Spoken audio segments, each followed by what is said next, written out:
Ya, Shalom, selamat Natal buat saudara-saudara sekalian. Pada kesempatan ini saya ingin membuat sebuah klarifikasi atau penjelasan karena biasa kalau menjelang Natal begini ada banyak video yang beredar yang memotong video saya lalu dipakai untuk kembali menyerang kekristenan. Ini terkait dengan persoalan Yesus lahir 25 Desember atau tidak, lalu ada kaitan dengan penyembahan dewa matahari atau penyembahan kafir. Nah, jadi begini, sejak sekian tahun yang lampau itu ada muncul gereja-gereja yang tidak mau merayakan Natal. Yang paling tua itu ya Saksi Yehova dan Advent itu tidak merayakan Natal. Tetapi setelah itu muncul sejumlah gereja lain, termasuk gereja-gereja yang beberapa gereja GBI di Kota Kupang itu tidak merayakan Natal. Dan juga di banyak tempat. Dengan pemikiran atau anggapan bahwa Natal bersumber dari tradisi kafir. Sehingga merayakan Natal itu sama dengan merayakan kekafiran. Ya. Jadi akhirnya Natal dianggap sebagai hari raya kafir. Orang Kristen yang merayakan Natal, ya merayakan suatu praktek kafir. Nah, itu kira-kira anggapan demikian. Tapi saya tidak setuju dengan pandangan demikian. Dan saya bukan orang yang anti merayakan Natal. Bahkan saya menentang orang-orang yang tidak merayakan Natal dengan alasan bahwa itu ada hubungan dengan kekafiran dan dengan demikian mereka Natal sama dengan kafir. Ya. Nah, lalu saya membuat tanggapan. Dan itu pernah saya bahas dalam salah satu video saya. Nah, waktu itu ketika ada tudingan bahwa perayaan Natal itu berhubungan dengan hari raya kafir, yaitu hari raya kelahiran dewa matahari, yang tepat pada tanggal 25 Desember, saya mencoba mencari data tentang itu. Lalu saya mendapati di dalam ensiklopedia Britannica, dan dalam ensiklopedia Britannica itu dibilang begini, alasan mengapa Natal sampai dirayakan pada tanggal 25 Desember tetap tidak pasti. Tetapi paling mungkin alasannya adalah bahwa orang Kristen mula-mula ingin tanggal itu bertepatan dengan hari raya kafir Romawi yang menandai hari lahir dari matahari yang tak terkalahkan. Hari raya ini merayakan titik balik matahari pada musim dingin, di mana siang hari kembali memanjang dan matahari mulai naik lebih tinggi di langit. Jadi kebiasaan yang bersifat tradisional dan berhubungan dengan Natal telah berkembang dari beberapa sumber sebagai suatu akibat dari bertepatannya perayaan kelahiran Kristus dengan perayaan kafir yang berhubungan dengan pertanian dan matahari pada pertengahan musim dingin.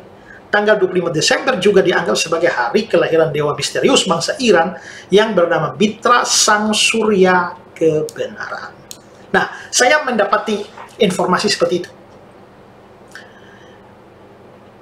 Berarti memang menurut ensiklopedia ini, perayaan Natal itu ada hubungan dengan praktek perayaan kafir tertentu. Seperti yang kita lihat di dalam itu ya. Nah, ini membuat sejumlah gereja lalu menjadi anti Natal. Dan merasa bahwa kalau merayakan Natal, lalu mereka sementara melakukan praktek kekafiran. Nah, saya tidak setuju dengan itu. Karena sekalipun kalau ensiklopedia itu benar, bahwa sekalipun itu ada hubungannya dengan hari raya kafir pada masa lampau, tetapi apakah pada waktu orang Kristen merayakan Natal, orang Kristen mengadopsi kekafiran itu? Tidak. Ini yang saya jelaskan. Nah, terus mengapa sampai ada hubungan dengan hari raya kafir, tapi waktu merayakan Natal kita tidak sedang merayakan kekafiran, dan perayaan Natal kita tidak ada bau kekafiran sama sekali seperti yang dinyatakan dalam ensiklopedia itu. Nah, ini karena ada penjelasannya. Nah, penjelasannya seperti apa? Saya tunjukkan di sini ya. Saya berikan kutipan dari Herlianto, Insinyur Herlianto. Pada tahun 274 di Roma dimulai perayaan hari kelahiran matahari pada tanggal 25 Desember. sebagai penutup festival Saturnalia 17-24 Desember. Karena di akhir musim salju, matahari mulai menampakkan sinarnya pada hari itu. Menghadapi perayaan kafir itu, umat Kristen umumnya meninggalkannya dan tidak lagi mengikuti upacara itu. Perhatikan ini.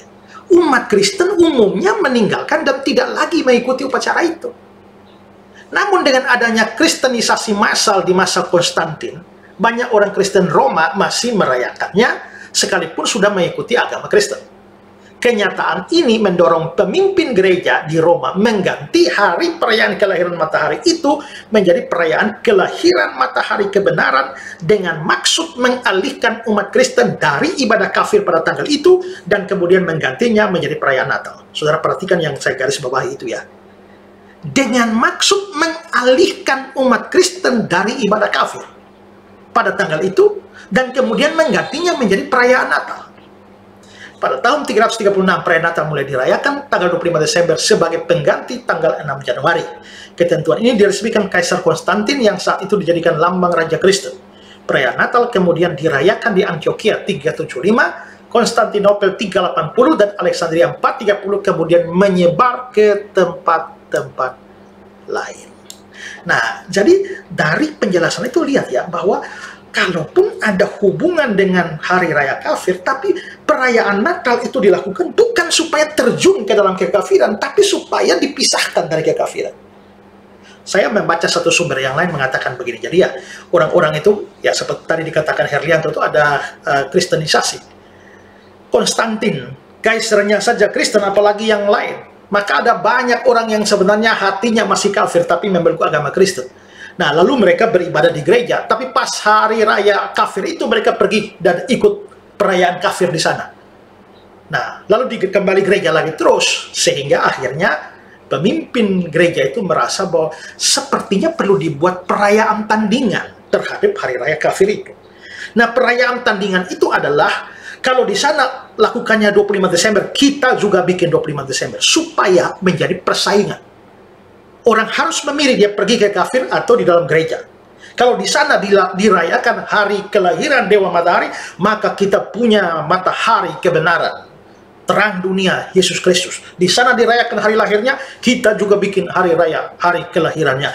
Di sana pakai pohon-pohon cemara, kita juga pakai pohon cemara sebagai simbol hidup abadi. Di sana ada bakar-bakar lilin, kita juga bakar lilin sebagai simbol terang dunia. Nah, jadi perayaan Natal yang berhubungan dengan perayaan kafir itu bukan dimaksudkan supaya orang Kristen terlibat dalam kekafiran, tapi untuk menjauhkan orang Kristen dari kekafiran. Nah, itu yang saya jelaskan. Ya, belakangan ini itu penjelasan saya sudah mungkin lebih dari 5 tahun yang lampau.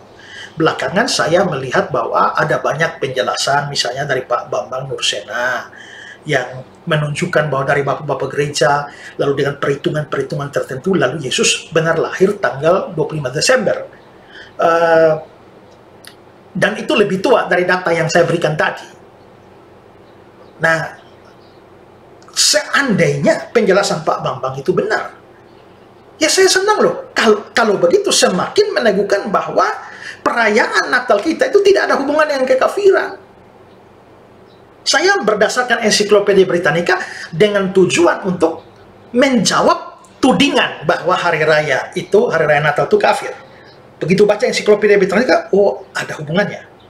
Tapi ada penjelasannya. Penjelasannya untuk menjauhkan kekristenan dari kekafiran dan bukan memasukkan kekristenan kepada kekafiran. Ya. Nah, lalu ketika Pak Bambang memberikan penjelasan-penjelasan itu, ya puji Tuhan, kalau memang betul ada data sejarah yang lebih akurat bahwa Yesus lahir tanggal 25 Desember, berarti iman Kristen semakin dikuatkan dan tidak ada kaitan dengan kekafiran. Puji Tuhan.